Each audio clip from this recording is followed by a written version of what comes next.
everyone. Welcome to the Creative Crafters podcast. I have a very special guest today, Erin Reed. And Erin Reed of Erin Reed Makes brings a fun, romantic, and sometimes funky feel to her projects. She is a military wife, a stay-at-home mom of 2 boys and 2 girls, and a Canadian transplant who lives in Texas. Her first love is family.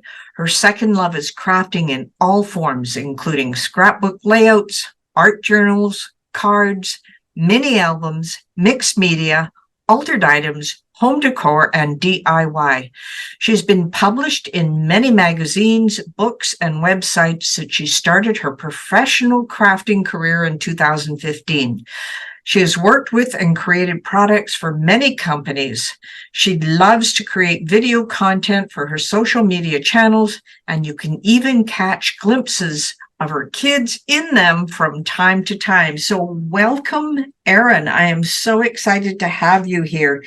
Now, one of the things I'm really curious about is sort of that development of your company, or what it is a career transition from working to doing crafting. So can you tell us a little more about that? Yes. Well, thank you so much for having me. And hello, everybody who is listening. I'm Erin Reed, and I have been doing this for, well, I guess professionally since 2015. I forget the dates because it all kind of blends together, right? It just kind of morphs. I have been crafting ever since I was a little girl. I remember having a friendship bracelet business when I was in middle school and selling by the inch for the friendship bracelets, or painting little figurines, or just, there's always something I was kind of dabbling with along the, throughout my years.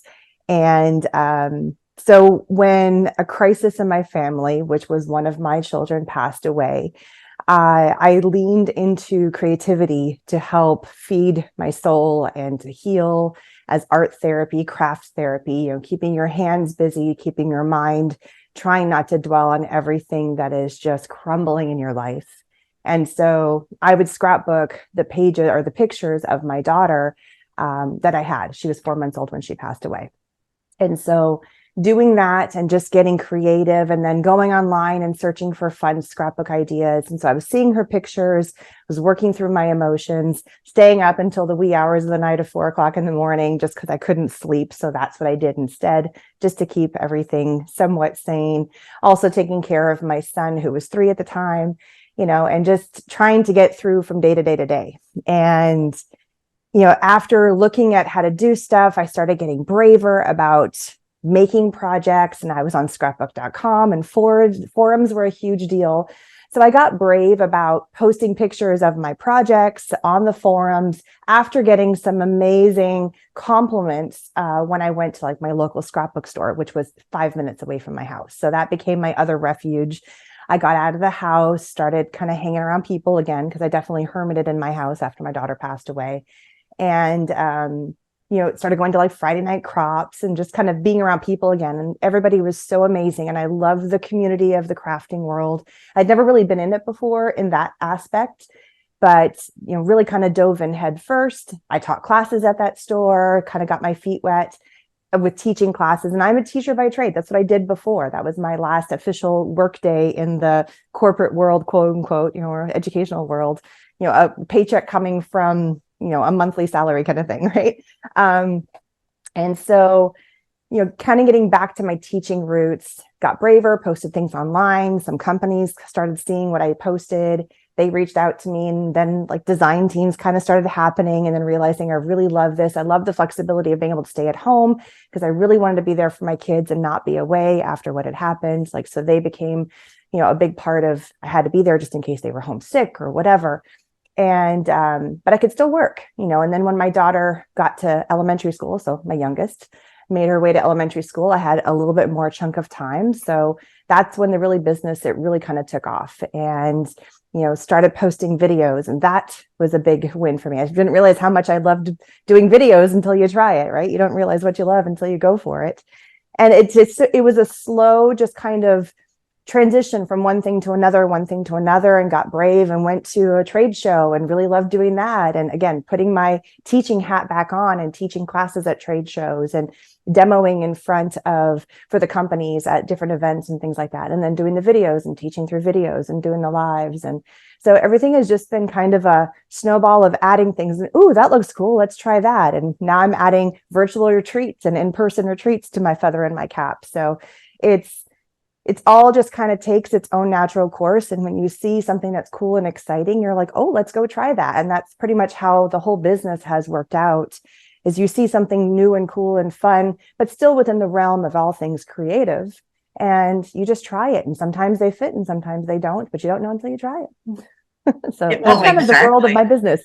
Well, exactly. I notice you have a lot of interest in doing a lot of different things. So you're not, just zeroing in, I only do such and such, but you have, a well-balanced portfolio, I guess I could call it. But what is your favorite thing? What one thing are you most passionate about?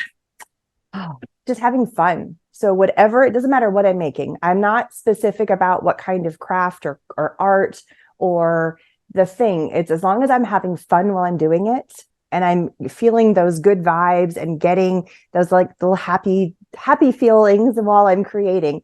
That's what matters to me. And so to me, that's like my goal and what I try to push out to everybody.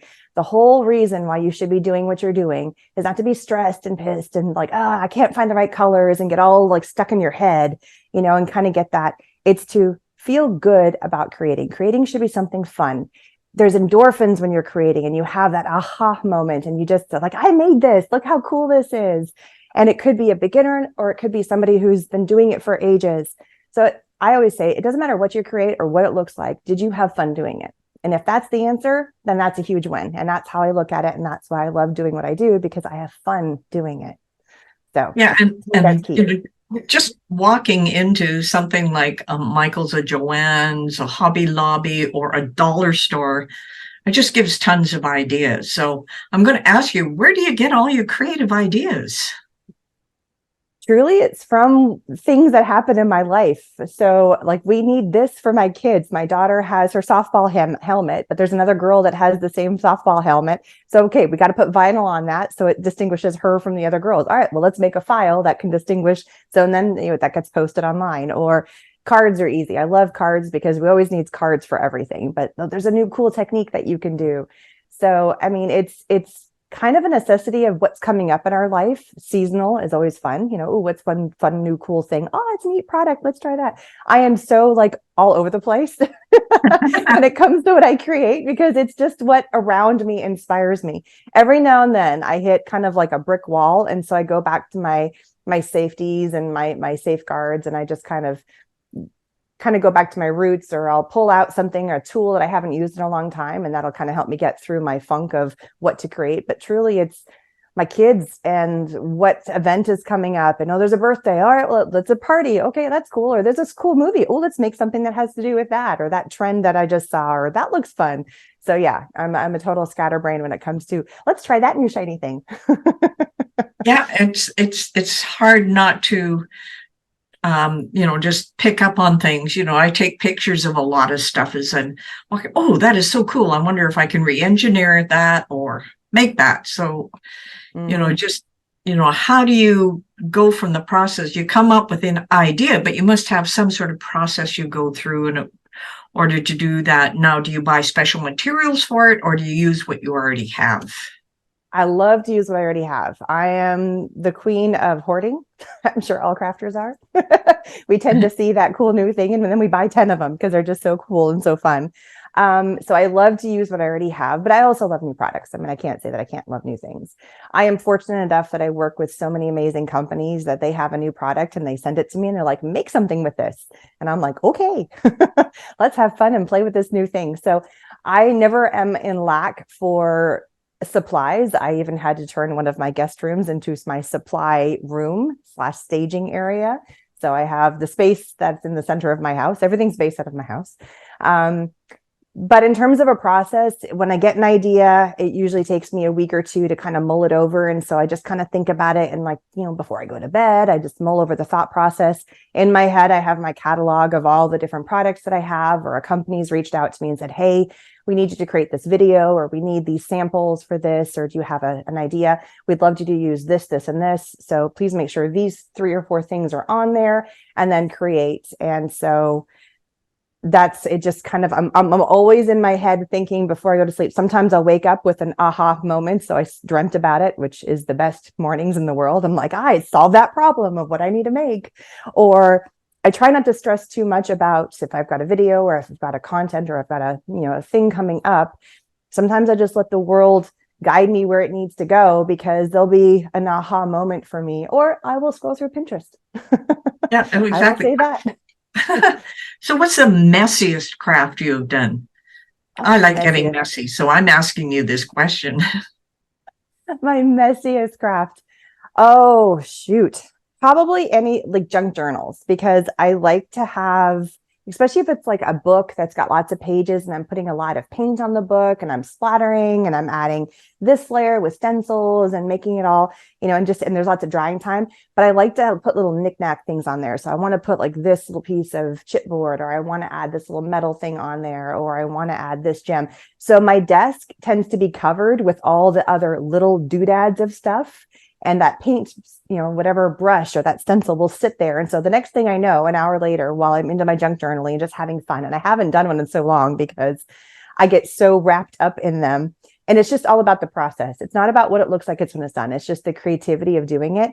But my desk, I can't even find where that little doodad is. And I know that I stuck it on my desk. I can't find that gem. I can't find that metal key that I'm looking for. That'd be perfect. Or that little flower, because there's so much crap on my desk now. So it's not messy. It's more cluttery, but it's so much fun. Yeah. I think that's one of the most important things, is having the fun. And you mentioned that before. And, to me, that's a real creativity thing, is just have everything everywhere. Oh, I need this, I need that, or gathering your ideas and taking it from there. So what do you find the most challenging about what you do? Time management. Oh man. Because, like right now, just in our world of what's happening this week in my life, we've had a cross country meet. My son's in cross country. He's also in football. So he had to pick between which ones. We did cross country. I'm a softball coach, the head softball coach. So we've got softball. We also do Girl Scouts and Boy Scouts. So we've got those meetings on top of me getting all my work content done and editing and everything. So just budgeting time between everything. Make sure my dog has attention and he's not just sitting there staring at me whining because I haven't walked him. The car has to get dropped off because it's got the oil change. I mean, we all have busy lives. So just trying to stay focused and present in that moment and making sure, okay, I have this hour of a window. And I am trying to get better with my time management and not get sucked into the vortex of Facebook while I sit at my computer, because we all do that, or play that stupid little game on my phone way too long than I should. Candy Crush is a total addiction, I will say. Anybody else have this real problem, or am I alone?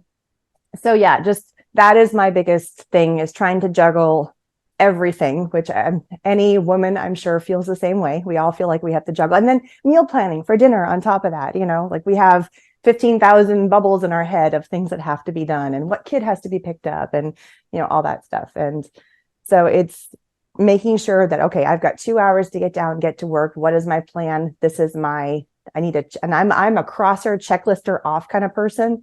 So if I have my list for that day, I feel so satisfied when I get to cross that line out and go, oh, I did that, done. Yes. So that's my planner girl in me coming out. And my planner looks like a hot mess because that's what's in my brain. And so that's what translates. Not cute and pretty and fun like some other. I wish I had a cute, pretty planner with stickers, but mine just is like scribbles all over the place. It's a total chaotic, but it makes sense to me, so it works. And once it makes sense to you, I'm so much a checklist. I would never get anything done if I didn't write down a list of stuff I had to do either. So that would be a real challenge. So one last question. What advice would you give someone who is interested in doing what you do? Have a conversation with somebody who's doing it. Number one, ask questions. Don't be afraid to ask a question. I have had so many of people reach out to me over the years going, I love what you do. I'd love to know a little bit more. And I'm happy to help anybody. Send me a message, send me a DM. And because I was able to do that with people too. I would talk to them while I was at a conference and kind of get the nitty gritty, learn just like little nuggets of tidbits of information. And then second of all, love what you do. If you feel like it's a grind, if you feel like it's just not fun, then it's a hobby. Then you need to keep it a hobby. But if you love what you do, you love the editing, you love answering emails, but there's also the flexibility of it. If something inspires you and you're like, ooh, for instance, all the short form videos, right? So don't wait too long before you try that new something, because you might try and go, oh my gosh, why didn't I start that? That's the only thing I've ever felt like I've regretted doing is I didn't do something I had in my head that I wanted to do. I should have done it sooner. So don't wait to try. Jump in, as frustrating and as scary as it might be. On the hindsight, when you look back, it's never as crazy as hard as you think it was. It's always harder on the front end, not on the back end. So dive in feet first, try it. What's the worst that's going to happen? You don't like it? You don't do it anymore. What if you do? Or you try it a different way. And so what if it was a video? You can take the video down. You can take that post down if you really want to, or leave it there and it shows your growth for where you started. I've never taken a video down in my life, and I never will, because it shows me where I started. And now I see where I am now. And I'm like, wow, I really have come a long way. And look where I was and look where I am now. And I can't believe companies saw something in me way back when, and I see those videos or whatever. So don't get too bogged down into that. But what if, nobody's gonna like me? What if the comments? You might have I had two amazing comments. I went to sleep last night and it just filled my heart with so much just amazement, and it just filled your heart. And so when you get those comments, you're like, that's why I do this. Not because I just don't love it. I also reached out and somebody saw something and it touched them and it made that trickling, what was that, 7 degrees kind of thing. And so if that speaks to you, if that resonates with you, find a mentor, find a group of mentors, find a group, and just go out and try it, because you never know. You never know. Yeah, it's so true. So people can get a hold of you through Erin. Yeah, I mean, I get messages. Yeah, yep. Through Instagram, through Facebook. People, there's my emails on my YouTube channel. There's a contact sheet on my website. So yeah. Feel free to reach out. So everything is Erin Reed Makes. Perfect. That is absolutely perfect. Thank you so much, Erin. This has been so much fun. I have learned so much from you. Just absolutely perfect. And listeners, this has been the Creative Crafters Podcast. I hope to see you on the next one.